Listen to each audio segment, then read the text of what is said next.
Hello, ladies and gentlemen, and welcome back to an ESPN NFL 2K5 franchise rebuild with the Detroit Lions. This is Peanuts 24/7, and we are in the playoffs, baby. Not only are we in the playoffs, we got our first official victory in the playoffs in the last episode over the New Orleans Saints. If you haven't watched that video yet, or that highlight video yet, jump into that. That was an absolute nail-biter, super fun.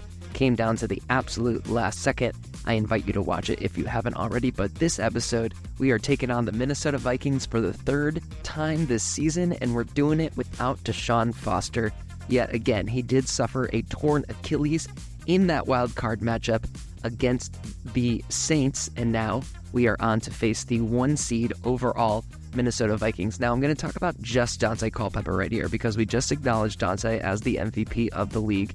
But as you will see in the highlights coming up, that we do not end up playing Duante Culpepper. We end up playing, I believe it's Gus Frerotte under center.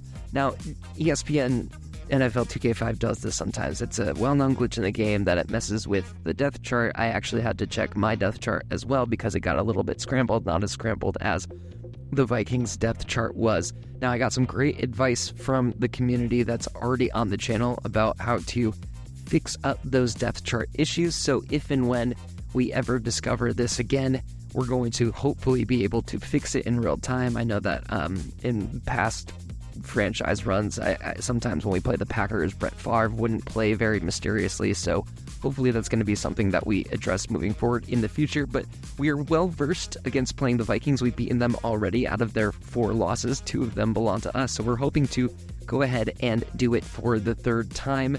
The only big injury is Marcus Robinson, who did get hurt in the last time that we played them, so he is still out for a couple more weeks, but they are still the 1 overall seed. They still, even though their offense is a 78 overall, they have Randy frickin' Moss, and Michael Bennett is no slouch either, so we're going to see what we can do. Now, this is the final episode without the game commentary. I did actually just finish editing the next episode with the game commentary on, and it's awesome. So sub up on the channel, like this video, comment on this video, all of that YouTube stuff. Thanks as always for being here, and we'll see you after the game.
It took absolutely everything that we had and maybe one or two miracles, but the Lions have defeated the Minnesota Vikings for the third time out of 3 this season.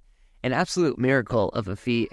Even though Gus Frerotte was under center and not Duante Culpepper, he gave us absolutely everything that we could handle, going for 191 yards and 1 touchdown. But of course, Alvin Fowler, man, he was struggling at first. He threw 3 interceptions, but he ends up throwing 3 total touchdowns, 2 of them pretty much right in the closing seconds of the game to seal the victory. Michael Bennett had a pretty good day, 19 attempts for 78 yards.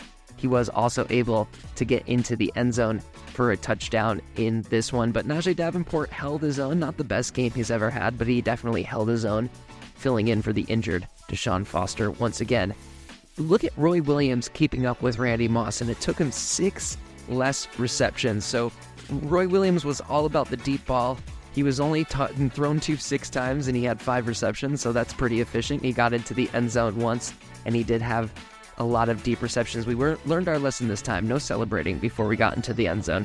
Anyhow, moving on to the defense, with Randy Moss getting the majority of the passes, Sam Farmer had his absolute hands full. He did have 7 total tackles. Of course, when you're playing against Randy Moss, it's really about hoping to contain him as best as possible.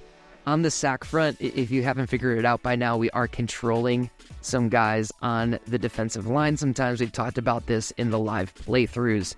There's very specific parameters around when we're doing that. Now we're going to talk about that more in our transition to Season 3, whenever it may happen. And of course, Dre Bly getting the 1 big interception for the Detroit defense. So we are headed to the NFC Championship game. Who would have thought it? Honestly, I did not expect this team to be NFC Championship ready, but Alvin Fowler has been an absolute stud for us, and a good quarterback makes a huge difference. So we'll look forward to the next episode with game commentary on and the Seattle Seahawks as our opponent in the NFC Championship game. So if you haven't already, smash that sub button. We're shooting for 500. We're well on the way. Do that YouTube jazz, like and comment and all of that good stuff. And we'll see you on the next one. Peanuts 24/7, signing off.